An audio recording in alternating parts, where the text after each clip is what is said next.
नमस्कार, मैं हूं मनोज वर्मा और आप देख रहे हैं अटेंशन। और अटेंशन में आज चर्चा होगी कांग्रेस में मची भागम भाग की। जी हां, लोकसभा चुनाव से पहले कांग्रेस में भगदड़ देखने को मिल रही है। लगातार कांग्रेस के नेता पार्टी छोड़कर बीजेपी में शामिल हो रहे हैं और बुधवार को भी कांग्रेस को एक बड़ा झटका लगा है। जबलपुर महापौर समेत कई नेता बीजेपी में शामिल हो गए। मुख्यमंत्री डॉक्टर मोहन यादव भी कह रहे हैं कि बीजेपी में आने वाले लोगों की लंबी लाइन है। ऐसे में सवाल ये है कि आखिर क्यों कांग्रेस अपने नेताओं को पार्टी छोड़ने से नहीं रोक पा रही है और ये तोड़फोड़ आने वाले चुनाव में कांग्रेस पर कितनी भारी पड़ेगी। आज चर्चा इन्हीं सवालों को आसपास करेंगे, लेकिन पहले रिपोर्ट देखिए।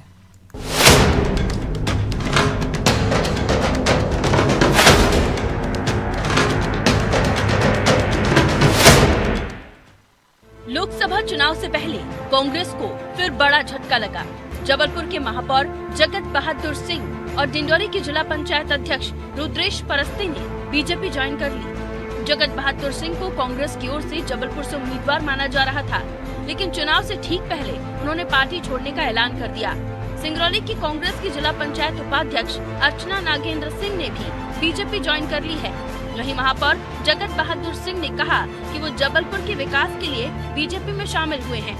कांग्रेस नेताओं को अयोध्या नहीं जाने से उन्हें दुख हुआ है, तो वी डी शर्मा ने कांग्रेस नेताओं के बीजेपी में शामिल होने पर खुशी जताई है। प्रमुख कारण है। एक कारण तो मैं उस दिन बहुत आहत हुआ जिस दिन कांग्रेस के शीर्ष नेताओं ने यह कहा कि हम प्राण प्रतिष्ठा में नहीं जाएंगे।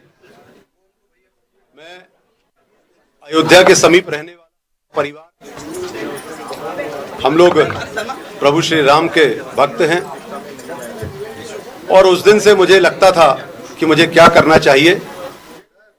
उसके अलावा भारतीय जनता पार्टी की रीति नीति, विकास और माननीय यशस्वी प्रधानमंत्री नरेंद्र मोदी जी द्वारा जो देश में बड़ी योजनाएं और उनकी गारंटी आ रही हैं, उसको लेकर आज हम लोग यहाँ बैठे हुए हैं। सभी जिन लोगों ने भारतीय जनता पार्टी की सत्ता ग्रहण की है, मैं आपको विश्वास दिलाता हूं कि भारतीय जनता पार्टी एक परिवार है। आपको ये लगेगा कि एक परिवार के सदस्य बने, केवल राजनीतिक दल नहीं है।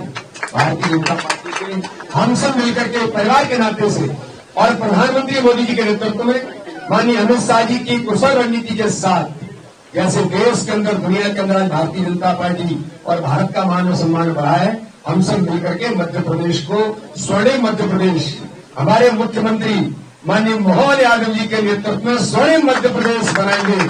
कुछ दिन पहले मुरैना में भी कांग्रेस नेताओं ने बीजेपी ज्वाइन की थी, तो पूर्व मुख्यमंत्री दिग्विजय सिंह के पारिवारिक सदस्य सुमेर सिंह गड़ा भी अपने समर्थकों के साथ बीजेपी में शामिल हो गए हैं। वहीं कांग्रेस नेताओं के पाला बदलने पर पार्टी का क्या कहना है, वो सुन लेते हैं। भारतीय जनता पार्टी के लोग जो कांग्रेस मुक्त भारत की बात करते हैं, तो निश्चित रूप से वो कदम उस तरफ बढ़ा रहे हैं, लेकिन वो ये भूल रहे हैं कि हम जो गड्ढा खोदना चाहते हैं, हमारे लिए खाई तैयार है। अगर महापौर ने बुलाया कि बहुत सारे कारण है, तो निश्चित रूप से कहीं ना कहीं दबाव में काम करा होगा उन्होंने, क्योंकि जो कांग्रेस का वर्कर है, कांग्रेस के साथ सालों से रहे, अगर वो कह रहे हैं कि बहुत सारे कारण है, उसको उजागर नहीं कर रहा है, उन्होंने कोई आरोप नहीं लगाया कांग्रेस पे, तो निश्चित रूप से इसके पीछे कोई ना कोई बहुत बड़ा कारण रहा होगा। कांग्रेस में तोड़फोड़ का ये सिलसिला सिर्फ मध्य प्रदेश तक ही सीमित नहीं है। देश भर में कांग्रेस के बड़े नेता पार्टी छोड़ रहे हैं। कोई बीजेपी में शामिल हो रहा है तो कोई शिवसेना में। वहीं कांग्रेस तोड़फोड़ को रोक पाने में नाकाम दिख रही है, या यूं कहें कि वो कोशिश ही नहीं कर रही। कमलनाथ खुद ये कह चुके हैं कि कोई किसी पार्टी से बंधा नहीं है। ऐसे में अब आने वाले दिनों में कांग्रेस को और कितने झटके लगने वाले हैं, ये देखना होगा। ब्यूरो रिपोर्ट, अनादि टीवी।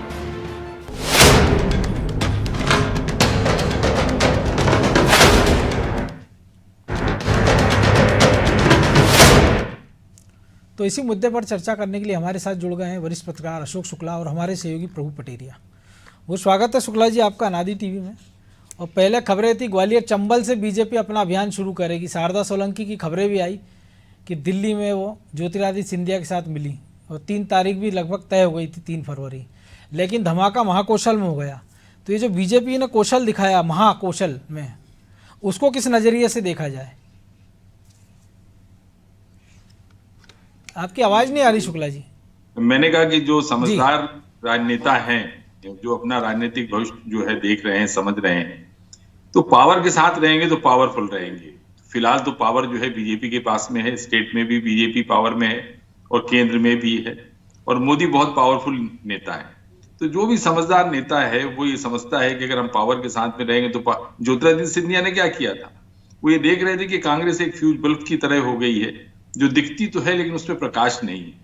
तो जो सबसे बड़ी दिक्कत विपक्ष के सामने भी, आप ये बताइए कि जो वो आपके नीतीश थे वो क्यों छोड़ कर गए? वो INDA के संयोजक थे और उसके बाद उन्होंने सब कुछ ताक पे रख दिया और जाके NDA में शामिल हो गए। संयोजक ही तो नहीं बना रहे थे उनको। जिनको लगता है कि उनका राजनीतिक भविष्य अगर जिसको सुरक्षित करना है, दो तीन चीजें हैं। जैसे अभी ये जो महापौर आए हैं आपके, अब ये कह रहे हैं कि चूंकि राम मंदिर में नहीं गए थे, इससे ज्यादा महत्वपूर्ण बात यह है कि इनको अपना राजनीतिक भविष्य दिख रहा है कि मेरा राजनीतिक भविष्य कहाँ पे उज्जवल है, कहाँ चमकूंगा मैं और कहाँ मेरे लिए अवसर है। तो फिलहाल चूंकि लोगों को ये लगता है कि जिस तरह से देश के अंदर बीजेपी के पक्ष में एक माहौल बना हुआ है, तो अगर वो बीजेपी में जाते हैं, और अब तो जबलपुर में राकेश सिंह जो वहां के सांसद थे, चूंकि उनको मंत्री बना दिया गया है, जाहिर है कि वो एक प्रत्याशी की तलाश बीजेपी को भी होगी। और ये महापौर है वहां पर जो बीजेपी की प्रत्याशी को महापौर हराकर महापौर बने जगत बहादुर सिंह अन्नू, और ये कमलनाथ के बड़े करीबी रहे हैं। आप ये समझिए, इनकी सीधे ट्यूनिंग जो थी कमलनाथ के साथ में थी। और फिर ये कमलनाथ का एक बयान भी आया कि जिसको जाना है उसको कौन रोक सकता है। तो देर सवेर आप देखिएगा, हो सकता है कि कमलनाथ का भी हृदय परिवर्तन हो जाए और वो भी जो है बीजेपी की तरफ रुख कर ले और सिंधिया के अगल बगल जाके वो भी कहीं मंत्री बनकर बैठ जाए। और एक अजय सिंह है, आपके नेता प्रतिपक्ष जो रहे हैं कांग्रेस के, उनकी भी एक चर्चा है कि वो भी जो है राम क्या जो प्राण प्रतिष्ठा कार्यक्रम हुआ उसमें बीजेपी के जो स्टैंड था उसके साथ में खड़े हैं और कांग्रेस नहीं गई, इसको लेकर भी वो नाराज है। अजय मिश्रा हैं, महापौर हैं रीवा के, उनकी भी एक चर्चा है कि वो भी बीजेपी में जा सकते हैं। तो एक्चुअल में क्या है कि जहां पे रस है, जहां शहद है, वहां मधुमक्खियां जाएंगी ही, और जो समझदार मधुमक्खियां होती हैं वो रानी मधुमक्खी का पीछा करती है। मुझे लगता है कि राजनीति में भी जो इस समय एक रानी मधुमक्खी के तौर पर जो एक, लेकिन या तो रानी की पार्टी छोड़ के राजा की ओर जा रहे हैं ना। हाँ, बिल्कुल जा रहे हैं, बिल्कुल जा रहे हैं। और ये सब चलेगा, ये तब तक चलेगा जब तक बीजेपी की चमक बरकरार रहेगी, जब तक मोदी जी के हाथ में नेतृत्व रहेगा। दो तीन तरह का डर भी है, जो लोग बाहर रहेंगे, विपक्ष में रहेंगे, विरोध करेंगे, उनको ईडी का सामना करना पड़ेगा। जैसा भी देखिए सोरेन जी के साथ में हुआ, वहां पे आपके झारखंड में हुआ है, और अभी अरविंद केजरीवाल की भी स्थिति यही बन रही है कि अगर वो विरोध में बने रहते हैं तो वो जा सकते हैं। लेकिन कोर्ट भी तो कर रहा है, आज भी उनको कोर्ट ने कह दिया कि 17 फरवरी को पेश होना पड़ेगा। और सोरेन ने भी वो जमीन लौटा दी है जिसको लेकर उन पर मामला दर्ज हुआ है, उस पर भी आऊँगा आपके पास। लेकिन प्रभु जी, जो हम कुछ होता देख रहे हैं कि एक तरह से हम कह सकते हैं ऑपरेशन डिमोलिशन, कि विध्वंस है एक तरह से तो कांग्रेस के लिए, दूसरे दलों के लिए, कि रातों रात अचानक से एक बड़ा नेता, आप मिलिंद देवड़ा को सह कोषाध्यक्ष बनाते हैं, वो बीजेपी में शामिल हो जाता है। ऐसे तमाम सारे नेता, सिंगल नाम आता है कांग्रेस की स्क्रीनिंग कमेटी में कि जबलपुर से सिंगल नाम है जगत बहादुर सिंह, वो कांग्रेस के उम्मीदवार हो सकते हैं, लोकसभा में पार्टी को जिता सकते हैं।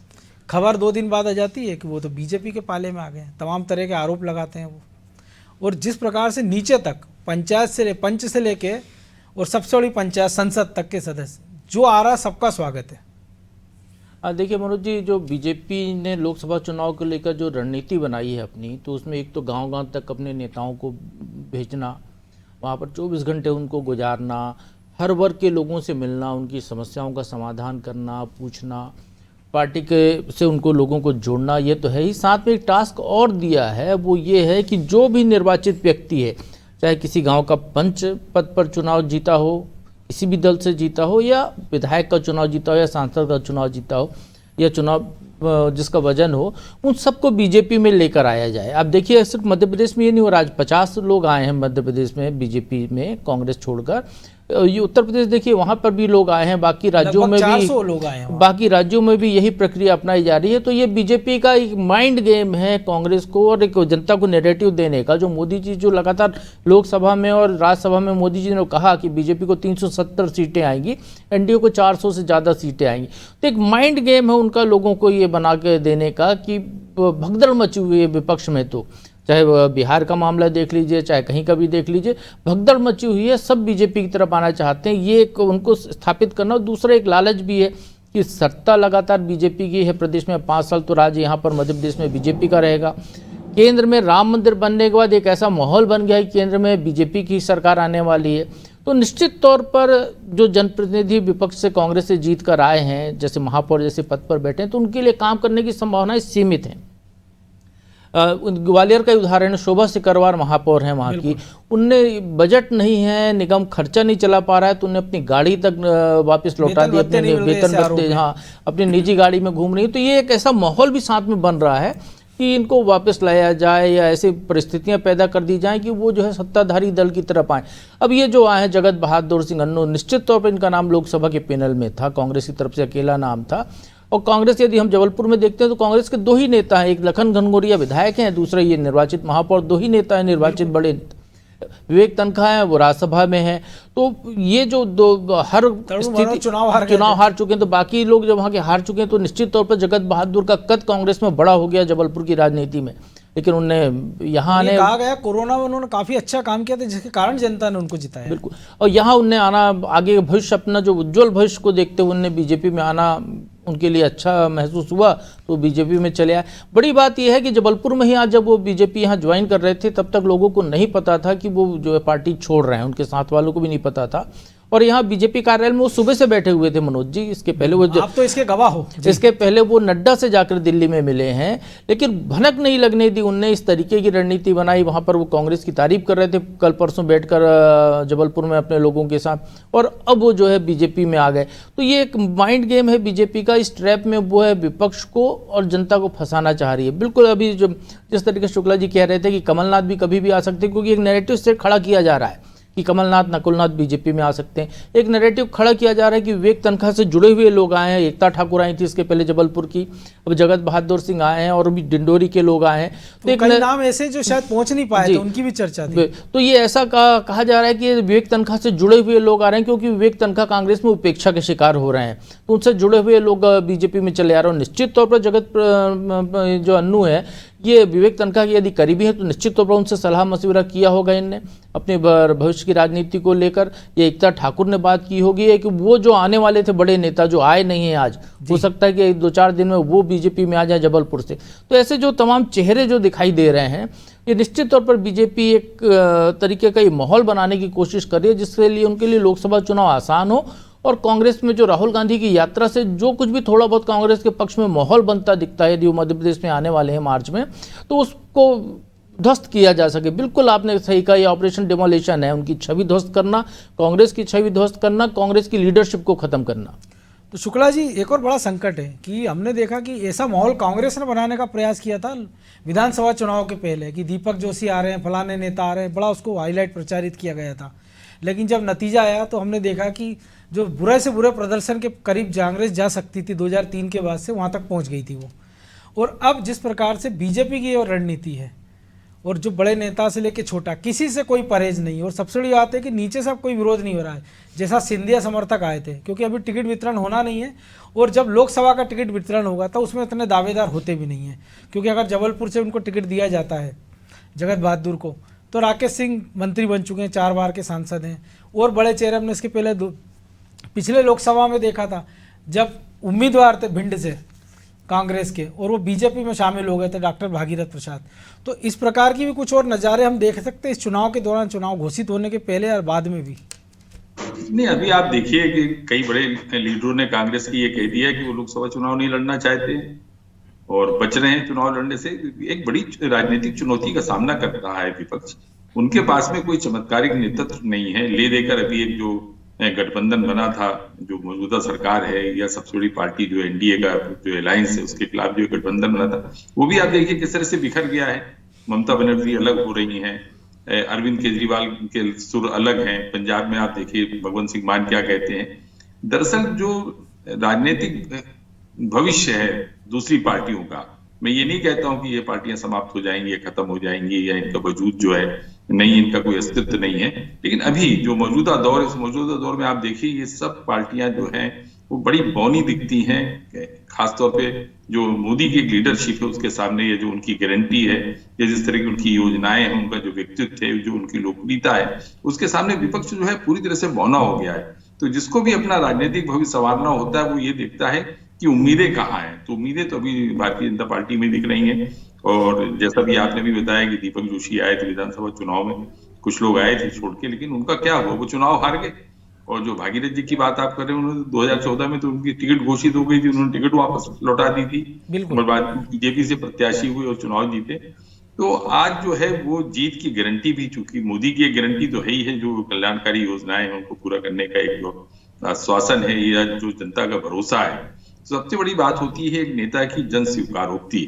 तो इस देश में अभी जो मोदी की जन स्वीकारोक्ति है वो बनी हुई है। हर वर्ग का व्यक्ति, हर उम्र का व्यक्ति जो है उनसे बड़ी उम्मीद रखता है।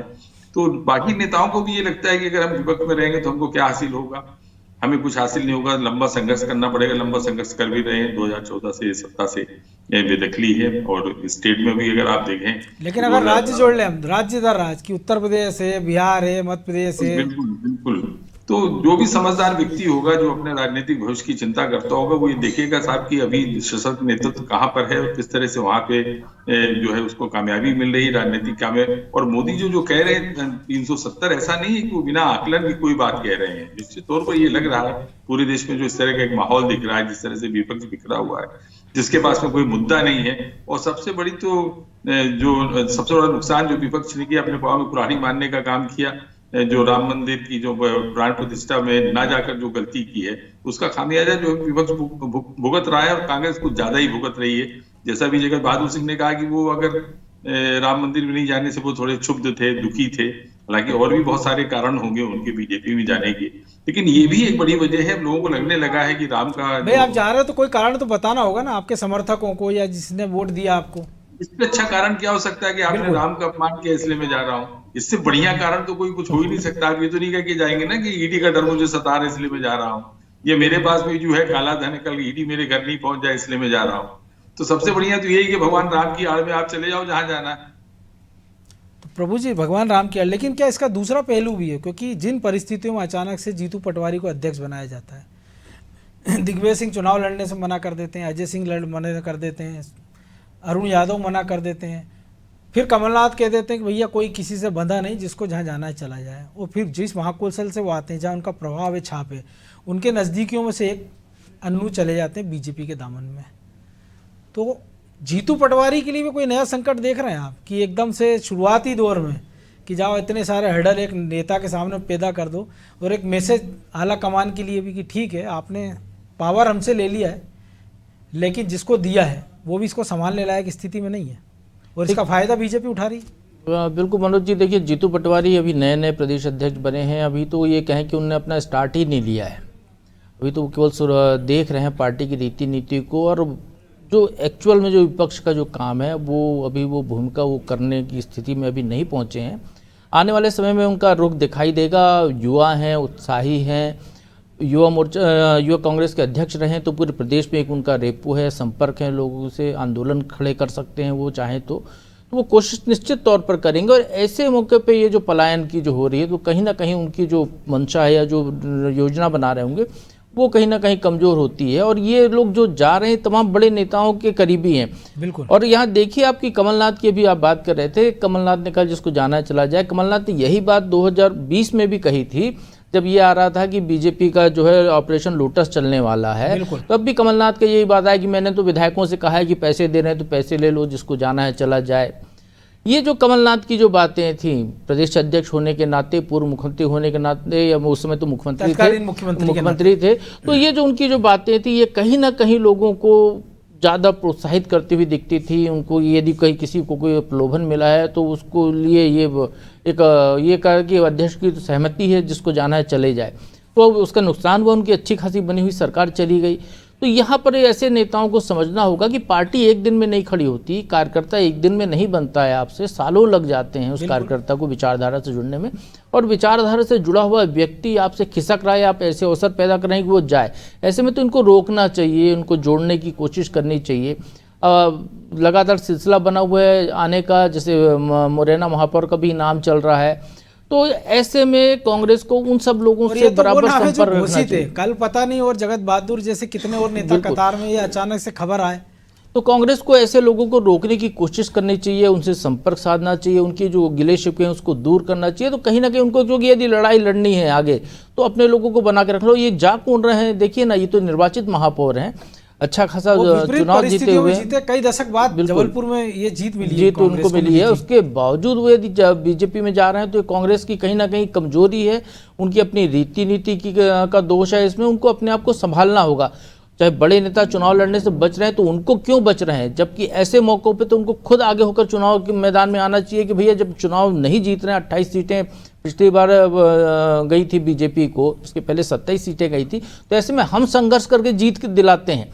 5 साल मेहनत कीजिए आप। अब तो कम से कम इन महापौरों से सबक ले कि 7 महापौर जीते हैं कांग्रेस के, कम नहीं होते, क्योंकि पिछली बार 16 के 16 जी। थे बीजेपी के पास। तो ऐसे में ये नेताओं का जो पलायन है निश्चित तौर पर कार्यकर्ताओं को हतोत्साहित करता है। उनको वो बीजेपी की तरफ का रास्ता ज़्यादा आसान दिखाई देता है और वो रास्ता दिखाता है। तो कांग्रेस को सोचना होगा, कांग्रेस आलाकमान को सोचना होगा कि ऐसे नेताओं के मुंह पर शटर लगाएं। कोशिश करें कि ऐसे नेतृत्व को, युवा नेतृत्व, ऊर्जावान नेतृत्व को आगे बढ़ाएं जो कि संघर्ष कर सके, जिसका मादा हो संघर्ष करने का।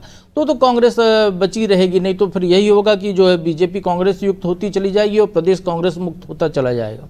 लेकिन आप आला कमान का जिक्र कर रहे हैं, तो जो राहुल गांधी का बयान है कि हेमंत बिस्वा शर्मा जैसा एक नेता आपसे जाता है, वो पूरे नॉर्थ ईस्ट में कांग्रेस साफ हो जाती, कम्युनिस्ट साफ हो जाते हैं, त्रिपुरा जैसे गढ़ में एक नेता के कारण। पश्चिम बंगाल तक में उसका असर हमको देखने को मिलता है। मिलिंद देवड़ा, मुरली देवड़ा, 4 दशक का पार्टी से नाता है, वो आदमी छोड़े जाता है। राहुल गांधी मंच से कहते हैं कि ऐसे नेता कल जा रहे हैं तो आज चले जाएं। तो ऐसा नहीं लग रहा है कि आप जो कह रहे हैं कि आपको जोड़ना है, आप जोड़ने की तो बात ही नहीं कर रहे हैं।